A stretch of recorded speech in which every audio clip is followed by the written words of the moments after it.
and welcome back to Franklin Covey's twice weekly podcast on Leadership with Scott Miller. That's me. I'm your host each week. I'm honored to have now been approaching my 30th year being associated with Franklin Covey, the world's most trusted leadership company. Dr. Covey himself raised me kind of from a pup. Although he passed 10 years ago, he would be so proud of not just the Franklin Covey company and our impact in the world, but that we're now in our 6th year and our 300 plus episode of shining what is a very bright spotlight and platform for our podcast, not just on our own internal thought leaders, but on people that we think also have a narrative to add to the story. One of Dr. Covey's key principles was to not have a scarce mindset, but to have an abundance mindset. And sometimes that means friending the competition. Today, our guest is Jennifer McCollum. She is the CEO of Linkage, a well-known global leadership development company. Much like Franklin Covey, it is now a SHRM-owned company. And perhaps most importantly, she is the new author of the #1 new Amazon release out this week called In Her Own Voice, A Woman's Rise to CEO, Overcoming Hurdles to Change the Face of Leadership. Jennifer McCollum, welcome to On Leadership. Thank you, Scott. It's a pleasure to be here.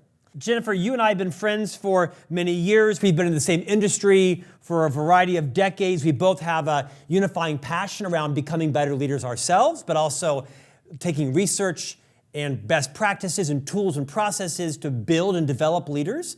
Before we talk about your own journey to the C-suite, let's talk a little bit about who Linkage is and remind people who SHRM is, what the association there. Take a few minutes at my invitation and introduce everybody to Linkage. Thank you, Scott. So Linkage is a global leadership development firm. As you said, it's been around for 35 years. In fact, Linkage was part of the birth of the leadership development movement. We had associations with Warren Bennis way back when, who helped birth our first leadership model. And it's gone through many twists and turns over the 35 years. I have had the privilege of running the company as CEO for the last 5 years. And in that 5-year transformation, we really started to narrow the focus of Linkage into the areas where we believed we had a unique perspective based on a broad set of data to solve a couple big problems in organizations. One was related to the advancement of women and how to accelerate gender equity in leadership. And the second was related to the role of inclusion in leadership effectiveness. We have a whole body of work on the role of inclusive leadership behaviors in driving effective leadership. And then the foundation of Linkage, and this has been the consistent piece across the last 35 years, is what we call our purposeful leadership model, helping make leaders at all levels better, leveraging what we know in our data to be true. So much like Franklin Covey, we offer live digital virtual content and coaching and individual and organizational assessments. And we have the world's longest standing and largest Women in Leadership conference. And that happens once a year.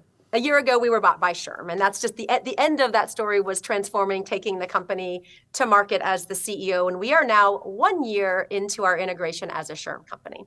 Jen, I mentioned in my opening, this is our 6th year of this podcast. And we've interviewed everyone.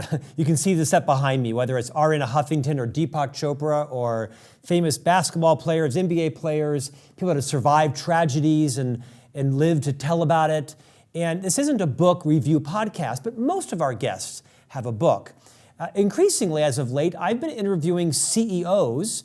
Last week, we aired an episode with Ed Bastian, the CEO of Delta Airlines. We recently interviewed the CEO of Hello Sunshine, the Reese Witherspoon content company that just sold for almost $1 billion. And the reason I wanted to interview you is because you're unusual in a positive way in that you have a foot in both kind of camps. You are the CEO of a company, you're an operator, you're a visionary, you're an executive, but you're also a thought leader. You speak around the world on topics of leadership, mainly aimed at women in leadership. You're the author of this new book, In Her Own Voice. And I'd love today to kind of dive into some of the insights in the book. So I've of course, read the book. I have some questions that I think are interesting. And I want to start with your association with Magic Johnson. You mentioned you host the world's largest women in leadership conference called WIL, W-I-L. It's in October in the fall every year. And I believe one of the conferences, Magic Johnson was one of your keynoters, and you were either doing a fireside chat or something. And you write in the book a fascinating series of questions that were asked of him and his answers. I'm going to ask them and answer them, and I want you to actually then debrief them for our listeners and viewers. As you were introducing Magic Johnson on stage and peppering him with questions, you asked him 3 questions. I believe it was you. Now, this is Magic Johnson, right? One of the most iconic, not just athletes in the world, but an entrepreneur, a guy that's focused on urban leadership and philanthropy and had a remarkable career post-athletics. You ask him, did you ever want something but were too afraid to ask? And he answered, no.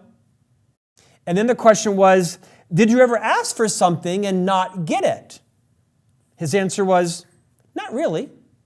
And then you followed up with a question, did you ever walk away if you were denied?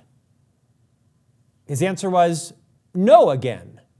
And I thought it was such an interesting opening to your book because you do draw a parallel, some corollaries between how men and how women operate. We'll get deep into that in a few minutes here. What do you want the world to know about the insights teased out of this conversation with Magic Johnson? So the reason we brought Magic Johnson to our Women in Leadership stage is because he is a fierce advocate for women. He has many senior executive women on his teams. He invests in women-owned businesses. He owns a women's basketball team. And we thought he had something to teach us around being bold. And we call it in our language around advancing women leaders. One of the biggest hurdles women face is actually making the ask, asking for something we really want, as opposed to that watered down version of what we think we deserve or what we think we will actually get. So we brought Magic Johnson to demonstrate how to do this. The challenge was Magic Johnson was delivering that message to us through his own lens as a man. And as he was talking about being bold, making asks, not turning away, coming back if he was denied again and again, it was very quickly evident the women actually were laughing because we just couldn't see ourselves in Magic Johnson or in his story. And the reason I open with that story is because it helps immediately build awareness that while all of us across the spectrum of gender certainly face hurdles in our leadership, as women advance in leadership, the hurdles we face, the challenges we face are unique and in many times higher. So if you were to ask a woman, have you ever backed down if you were denied? Every woman would say, absolutely, I retreat. Men will tend to come back again and again. So the reason I like that story is because it nicely introduces an example of the hurdles that women face, and Magic didn't. Well, I also enjoyed the story because I can relate to it, right? I have that sort of bold personality. I've not thought of it as unique to my gender. You've proven in the book through your research and your expertise that it is often related to your gender. We'll talk more about that. I want to set some context. You open the book and you talk about the types of biases that we all face, the types of biases that we're all guilty of or actually sometimes use for survival or for shortcuts. Not all bias is bad, by the way. We know that is true also. But you identify one that I think is worthy of contextualization. You call it externalized bias. Would you riff on that for a few minutes? We make a very clear distinction in the book about external bias. These are real biases that exist out there that we don't necessarily, certainly not individually, have the potential to change. And we distinguish that from internalized bias, which I'll get to in a moment. External bias is real, it's research. To your point, it's not always bad. When it comes to gender bias, here's a couple of examples. So pay inequity is a very well-researched bias whereby after the age of about 40, white women will tend to be about $500,000 short of similar roles held by men. Black women will be about $800,000 and Latin women up to $1.4 million. So that's a real, pay inequity bias. Other biases are things like similarity bias. All of us tend to promote and support and develop people who look like us. And then another one is, for example, the promotion bias is women tend to get higher performance scores, men tend to get higher potential scores. Oftentimes, promotion is based on your potential scores, which are a little bit more subjective, and we end up with more men in more senior levels of power. That's all external bias. So let me know if you want to talk about internal bias. Please, finish off. Internal bias then is how we, and I use this in the context of women, have observed and experienced these external bias from childhood. And then we get into the working world and we tend to hold beliefs that may no longer serve us. And I'll use a personal example here. When I was in the running to become the CEO of Linkage, I wasn't fully aware of the internal bias that I had. And the beliefs sounded like this: you can't be a CEO until you've been properly groomed. You can't be a good mom if you have a big job that's going to require you to be kind of a differential leader as a CEO, as opposed to my other big jobs as a GM in publicly traded companies. And the third one, and my favorite one that I'm still working on, is, things are just done better if I do it myself. So these are beliefs that we will hold that will prevent us from either taking action or from achieving our leadership aspirations. Those are the types of biases we work on in our work with all leaders, but specifically women leaders in this context. Jen, to clarify from me, your book is not a rant. Your book is not a diatribe on what is wrong. And your book actually is very inspirational and positive around what is true, what is factually true, and how do we improve that for women and for men and by women and by men.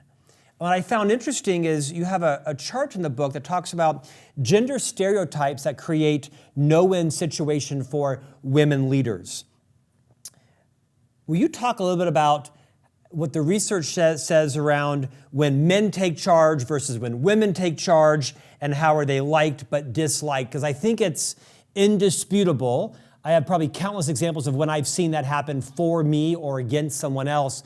But I think it's a good groundwork to lay for the rest of our conversation. And I believe what you're talking about, Scott, is the double bind. And I will tell you that in a moment. I actually want to go back to this book is not a rant. And this is what is so important to me. Linkage has been doing this work, gathering data on women in leadership and creating development experiences to drive gender equity in leadership, not only for the women, but also for the organization, for all leaders. And we've been doing that for 25 years. This book is the evolution of what we know to be true, what we're seeing externally in the data, the literature, the experience, but critically, then talking about the how. We know this bias exists. We know these challenges exist for women. We know they've shifted in the last COVID and post-COVID years. How can we accelerate the path for women to overcome the hurdles? And what's the role of the organization and the executives, men and women, to help them overcome the hurdles faster? So the double bind. The double bind is a well-researched phenomenon that women are expected to carry out both the stereotype and expectations that all of us hold of leaders. And again, this is based on data that isn't our own, but all of us, regardless of gender, color, ethnicity, race, we perceive that a leader looks like a strong, strapping, handsome, white man, kind of like you, Scott. That's the perception that we hold of a leader. And the characteristics of those leaders are aggressive or ambitious, competitive. So that's the stereotype we hold as a leader. But as a woman, we're also expected to fulfill the stereotype, the expectations that we all have of women. And that would be collaborative and kind and soft and gentle. And the challenge for women leaders is that we are seen as one or the other, but not both. So if we're too much like the stereotype of a leader, we may be perceived as too aggressive or too ambitious or not likable enough. But if we're fulfilling too much the stereotype of a woman, we may be too soft, not tough enough for the big job. And so consciously or unconsciously, women leaders are constantly toggling between the stereotype of a leader and the stereotype of a woman and stereotype of a leader. And when you layer in things like race or ethnicity or sexuality or any other form of underrepresentation, it becomes what's called the triple bind, making it even harder to lead. Franklin Covey has I'm going to guess, 35 plus year associate. Her name is Colleen Dahm, revered in the firm, cultural backbone of this organization. She serves as the chief operations officer. And I think she's uniquely been able to thread this bind, if you will, both as a highly respected, principled, competent leader and someone that stands her ground, has great diplomatic skills, but is also kind and gentle and I think willing to speak up for herself.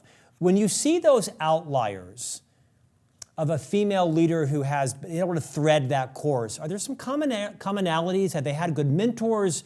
Was it their parents? Were they just in a culture where they grew up so they assimilated some level of respect on both sides? It's a nuanced question, but when you see the leader, the female leader, that's been able to, I'll use that phrase again, kind of thread that needle, what usually are the ingredients? So I would say experiences in a culture, perhaps like you have at Franklin Covey, that allows them to be more fully authentic, yes, to embrace their characteristics that are, potentially more naturally female. I hate to paint gender stereotypes. And so for me, I'll use my example. There have been environments where I feel like I can bring both sides of that, both the kind of the fierce, strong, competitive side of me, as well as the kind, authentic, empathetic, soft side of me. I think the bigger question, and so the role of culture is critically important. The role of experiences is critically important, where you can, I've been in environments before where that wasn't so welcome. And I was assigned an executive coach because I wasn't collaborative enough. And I write about that in the book because a man would not have been assigned an executive coach because he wasn't collaborative enough. In fact, it took both of us to be, we were butting heads against two different functions, but I was the one assigned the executive coach. So those types of examples are important to know what's the environment that we're creating. But here's the other thing. Why is it that men aren't encouraged to offer that soft, empathetic, vulnerable, authentic side of themselves, right? All of us need to be operating at the appropriate times with that, the stereotypes of both. And the story I tell in the book, if you'll just humor me for a moment, I was accused way back in my, mid-20s, in one of my first managerial roles at the Coca-Cola company, I was accused by an outside partner of being a cupcake with a razor blade inside. And that's the perfect articulation of the double bind, that soft, sweet exterior and that hard biting, competitive, ambitious interior. And the call in the book is really, it's not that women need to be able to operate as both. It's that all of us as leaders, men and women, should be operating with both the cupcake and the razor blade. Jen, I think what I like most about your book is it's a magnet, meaning I didn't feel backed into a corner, to quote you as a white male, powerful, I think you said strong and handsome leader.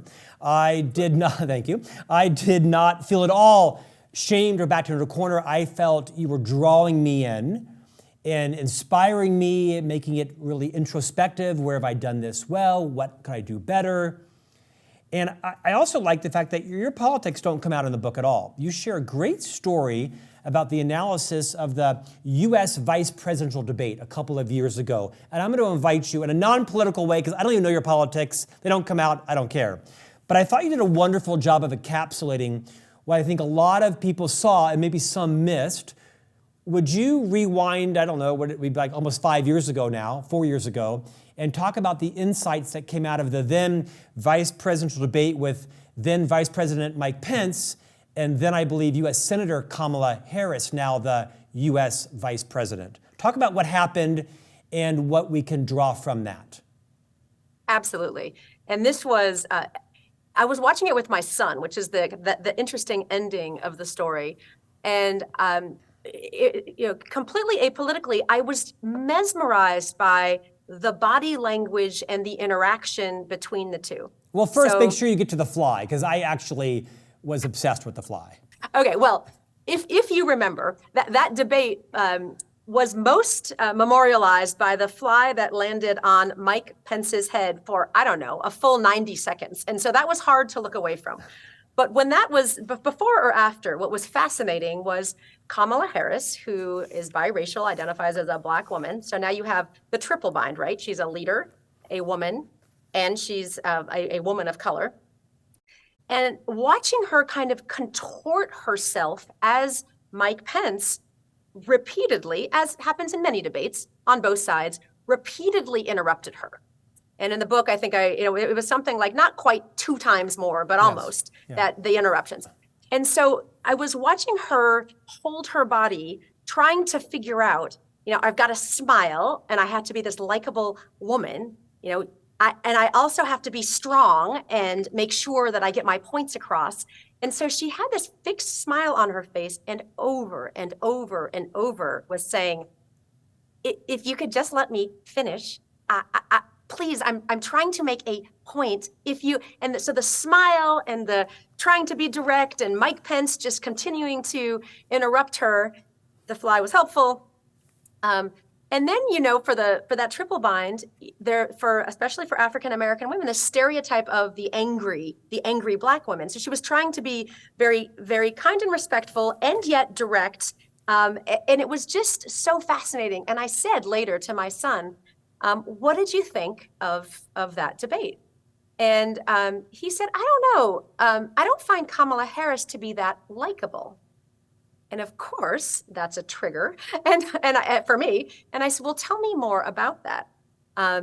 And so he described this kind of like trying to be all things to all people, or his perspective was she's not that likable. So then I went into this description of the double bind and the triple bind and how challenging it is for women leaders. And it was a real moment for my son, who must have been 17, 16 at the time, to start to learn about the very unique challenges that women, especially in this case, women of color, face. Jen, I want to use 8 minutes and do a power round. And I want to talk about what are loosely the 8 hurdles that women face. Not only women, men face these as well. I can identify with some of them. And I'm going to pitch them to you from your book, and I want you to give me 1 minute on each of them. The first hurdle, our overarching hurdle that women face toward advancement, you call the inner critic.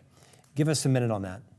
The inner critic is the voice in our head that is so loud, obviously very often very critical of ourselves. It can be critical for others too, but the voice in our head that may prevent us from taking action or achieving our dreams. The voice in the head for women will tend to sound like, "I'm not good enough," or "I don't deserve it." "I shouldn't speak up. I shouldn't ask for that raise or promotion." Based on that inner critic, it will tend to shut us down earlier in our career and maybe prevent us from being all that we can be. The next one's internal bias. We talked about it beforehand. Is there anything you might expand on as it relates to internal bias being a hurdle for women?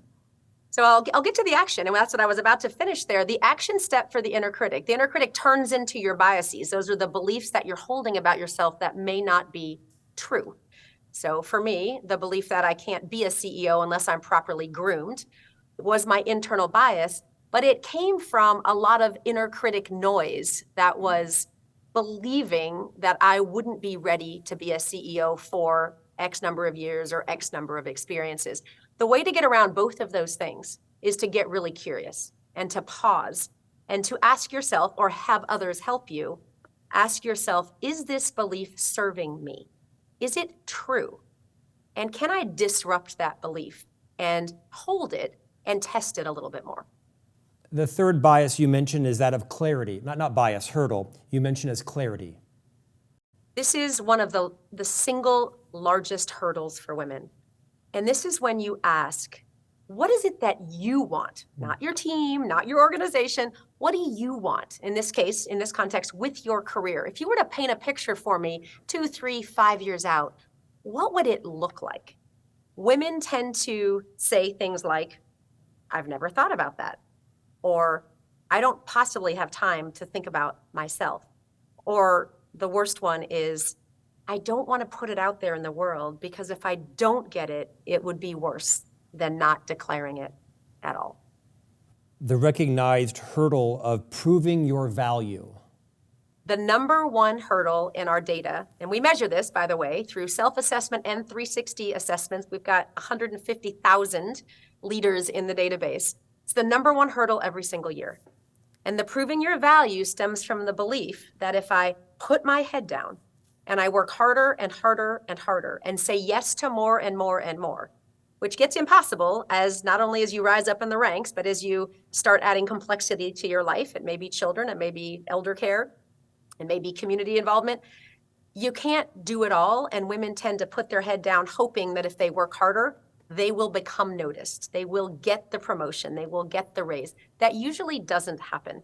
So we encourage women, once they're clear on what they want, to start being very strategic about what they say yes to, what they say no to, and how to prioritize their work and inspire others and delegate. Speak to the hurdle of recognized confidence. It's a term I've not heard before. This is one that has shifted in terms of our perspective in the last 3 or 4 years. We used to tell women or help women overcome their confidence problems, overcome their imposter syndrome problems. We don't do that anymore. Now we teach them that competence is important, but you need to be recognized in that competence. And so the word recognized confidence is very intentional. And that is, you, women, can learn how to self-promote more effectively. You can learn how to appropriately shine a light on yourselves so others see you and your competence. And we also teach them, if you're not ready, if you feel like an imposter, if you feel like your confidence just isn't there yet, then phone a friend, surround yourself with people who will lift you up and who will shine that light on you.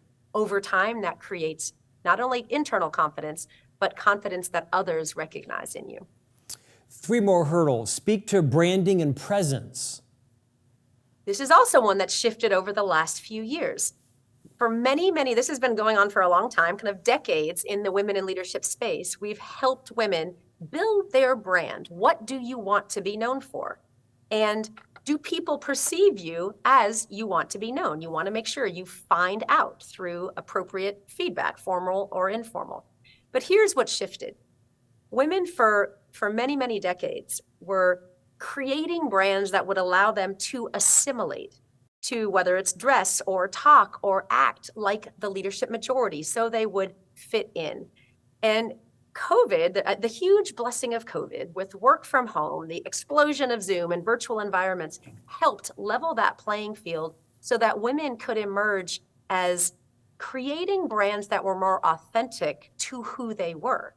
Now we talk about, if you can't be who you are, where you are, perhaps change where you are and not who you are. And I can't take credit for that quote. It's Caroline Wonga, the CEO of Essence, who was on our stage last year, and I've just held it tightly. Well said. Making the ask. Making the ask is, again, one of the top 3 hurdles for women, aligned to both clarity and proving your value. So this is number 3. And making the ask is helping women negotiate more effectively for themselves primarily, but this also extends to their teams. Women tend to approach negotiation or making ask. It could be about money and title. It could be about time and resources and flexibility as well. They tend to ask for what they believe they can get or what they deserve. And in almost every case, they are going to the table with less than an ask than their male counterparts. This is something we actually can learn we can learn a lot from men here.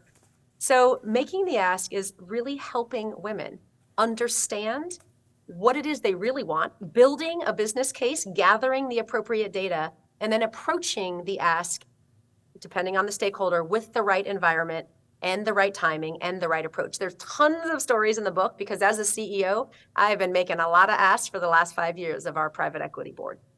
Finish us off with the last hurdle, networking. Women are fantastic at curating a network. We actually surface and create relationships beautifully. Women are not so good about activating the network. So when a woman is clear about what she wants and she knows what the ask needs to be, the next question is, well, whom do you need to ask? A woman will often say, oh, I can't do that. That person doesn't have time. That person, I can't approach that person. And then I'll turn the tables and I'll say, well, wait a second. If that person made an ask of you, would you be willing to help? And the answer is always yes. So for women, it's about how do you build and encourage, their support and willingness to find the people who they need and actually ask them for that, whether it's a favor or whether it's the network or whether it's the business. Now, you got to appropriately balance that as well, because you need to give before and more than you receive. Women don't have the giving problem. They have the receiving problem. Jen, I'm kind of fixated in a positive way in this concept of recognized confidence, because I think it's a difficult challenge for a lot of people to tread that fine line between being self-aggrandizing and self-promotional, which can lead to becoming accused of being a narcissist or megalomaniac. And then, of course, the opposite end of the continuum is someone that retreats and has a victim paradigm and wonders why they're now a martyr, you name it. You share a great passage in the book, and I want to read it, and then I'm going to ask you to talk about how do all of us thread this needle. You say, I love the example of Melissa Turk, a product manager on our Linkage team who joined us a few months before our all-company offsite in 2022. Due to the COVID-19 pandemic, we hadn't been together in person for 28 months, so we wanted to integrate some icebreakers and team-building exercises throughout the agenda. Melissa volunteered to help and told her boss, quote, I'd love to help. I'm very good at creating innovative team exercises and have led really well-received openers in the past, end quote.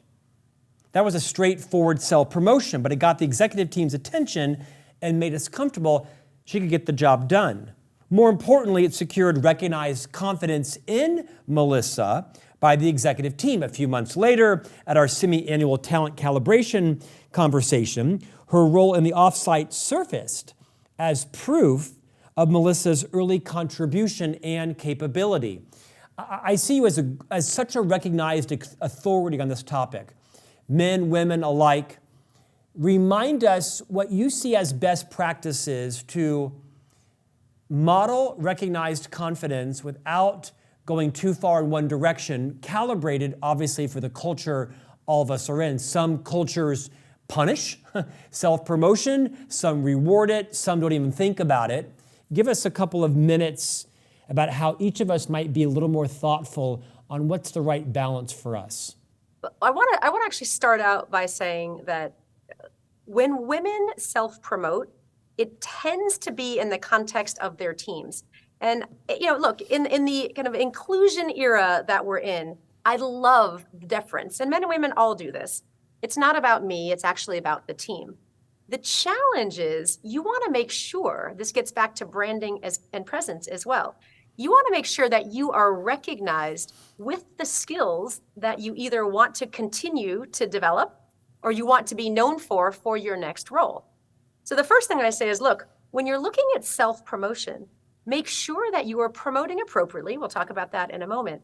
Aligned to the areas that you want to be well known for. That's what I love about the Melissa story. And this, again, Melissa's a mid-manager in our organization. This can happen at any level in the organization, where she really carefully ensured that we were aware of her strength, of her superpower at the appropriate moment. So we put her in a role to shine. And then she was recognized for that in the performance management process. That's a beautiful example. We don't want to be self-promoting in areas where we don't want to be well known. So as an example, and many women take on the role of, I will be the note taker or the meeting organizer, or I will clean up after. You want to make sure you're promoting in those right areas. Secondly, you are correct. It needs to be a balance. And I often tell the story of Kristen on my team. We've been working together for a long time, probably 13 or so years. I know now to expect around once a week, she will find a beautiful way. It'll be in a conversation, a text, or an email. She'll let me know what she's been doing, even if it's a problem that she solved, the role that she played in it, even if it's in the context of the larger team, and how it kind of aligns to what I know she wants to grow into. So as an example, she was on the stage at a recent SHRM event. I know she's trying to build her capability in the keynoting area. She sent a beautiful text with a selfie saying, "I rocked the keynote stage. Someone told me that the immediate post-session scores were among the highest that they've seen." It was a celebration for her and with her, and it told me she's doing a great job in the area she wants to grow into. Yeah, I think it's an area that a vast majority of associates on the rise could think about intentionally, deliberately calibrate. How do I want to self-promote in the areas in which I want to be seen for? How will that be received? Not well all the time based on the company's culture, or if the leader is perhaps threatened by you. It's an important, I think, part of everyone's career to be deliberate and intentional about it and to calibrate as needed. You know, can I add one thing, Scott, to that? Please. Because the other side of this, and this is for all leaders listening to this podcast, there are two sides to this. One is how you are going to think about your self-promotion, but the other is if you're not comfortable. Maybe you're new, maybe it's not quite the right culture, and you're concerned about how you're going to be perceived. Maybe you're not ready because you don't see it in yourself. The role that all of us can play around those workers or leaders at any level to help shine a light on them. And I'll give you an example from my own life just a week ago. I was doing a book launch event, and I was doing it with my peer, George. And someone came up to George that they knew, and George turned around and introduced me and said, "You need to meet Jennifer. She is such an exceptional and inspiring business leader." And again, for this, potential client, in the context that we were in, that was a perfect example of someone shining a light on me. I wasn't going to say that about myself, obviously, even if I did agree with it. So that's an example. How do we shine a light on others? Well, I think you do that in the book. As I finished the book, I read the acknowledgments and I counted them up, and I think there was 35 people that you call out, most of them with a full paragraph. What was their role in lifting you? What was their role in coaching you? What was their role in persevering by your side? And many of them are men.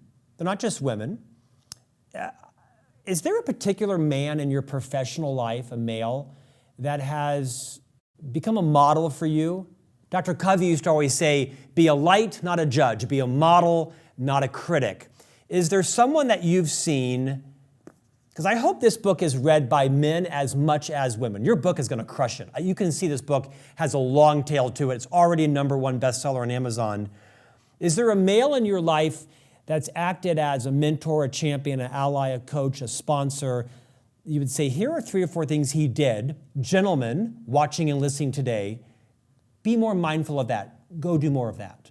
This is my favorite story, and it's in the networking chapter of the book. And he is a mentor.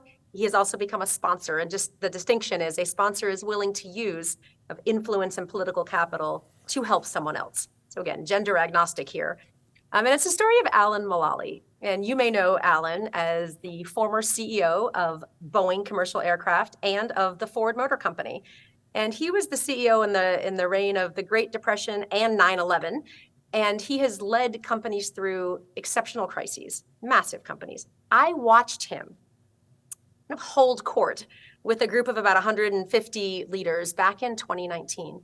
And all I could think of was, I need Alan to help me accelerate my own transformation as a CEO as we take Linkage through its transformation. But why would he help me? And so this was a combination of both making the ask and networking, and it was hard. I approached Alan at a time where I wasn't feeling especially confident. I had come from the gym. I wasn't dressed, in my business clothes. I hadn't prepared how I was going to approach him. But there he was, standing at the toaster in the Hyatt Regency at the Continental Breakfast in the club floor. So I sauntered up to him and I explained why he inspired me with his, he calls them the working together management system, and what I thought I could learn from him as I applied it to Linkage, but I wasn't sure exactly how to do it, and might he be interested in walking me through it? Scott, I thought it was going to be one conversation. Alan took me under his wing taught me how to use his business plan review, which I have been using now for the last 3.5, 4 years at Linkage every single week. He then volunteered during 2020 to do a leadership podcast with me. He became a legend in leadership on our Linkage stages. He told his executives and potential clients and prospects about the fabulous work we were doing at Linkage. He is in the book. He has cheered me on every step of the way. He answers every text, every email. So he's a perfect example of an ally. He rides alongside of me as a mentor. He helps me based on his experience, and a sponsor. He opens doors that I couldn't get into on my own, and I will forever be grateful to Alan. Fantastic story. Wish we had more time. I want to end with a quick call to action from you. If you had to sum up 2 or 3 points that you hope women take away from this book, whether it is as a sponsor, a champion, an ally, a mentor, a coach to other women or men in their life, or just women on the rise. Your book is titled In Her Own Voice, A Woman's Rise to CEO. Pull the cream to the top.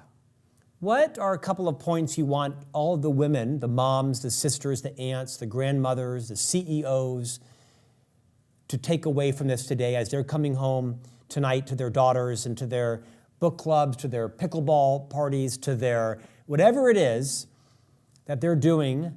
Perhaps they're serving on city commissions, you name it. What do you want them to be thinking about as a takeaway from this podcast? And I think it's important to know that, a woman's rise to CEO is basically aspirational, but it's not, indicative that every woman wants to rise to CEO. So it's the aspiration for this book is for any woman who aspires to advance in her career and life, and for any executive or allies, this is men or women, who aspires to support them. And that's that inclusive nature of the book. So here's what I want all the readers to know. One is what it takes to be an exceptional leader is the same across the spectrum of gender. This is not about fixing women. Women are spectacular leaders, and that's a whole separate podcast about what we're seeing in our leadership data and kind of the gender differences of where women really, really thrive. So this is never about fixing the women. This is about building awareness, both the women themselves, but also the organizations who support them, that, our path to leadership is different. We do face hurdles that are a little bit higher and harder to overcome than men have traditionally faced. We all need to be aware of those. And the book is very actionable about how, stories to illustrate, and then how to overcome them. But then there's this last piece, and that is important for all men, women at all levels, is we need to seek out organizations where we can thrive. Look at the culture, look at the talent system, look at the executives, their commitment and their action. Look at the development. And we need to be a lot more selective about choosing to spend our time and our life at organizations where we can be celebrated and not tolerated. Jennifer McCollum, CEO of Linkage, a SHRM company. Your new best-selling book released just this week called In Her Own Voice, A Woman's Rise to CEO, Overcoming Hurdles to Change the Face of Leadership. Well-earned success. Congrats. I know you are speaking around the world, and I'm sure companies will be clamoring to reach out for counsel and coaching and keynotes as well. Best of success to you on what I no doubt is going to be an amazing year plus ahead of you as your book sweeps organizations by a storm. Thanks for joining us today. Thank you, Scott. And we'll see you back here next week for a new conversation on leadership.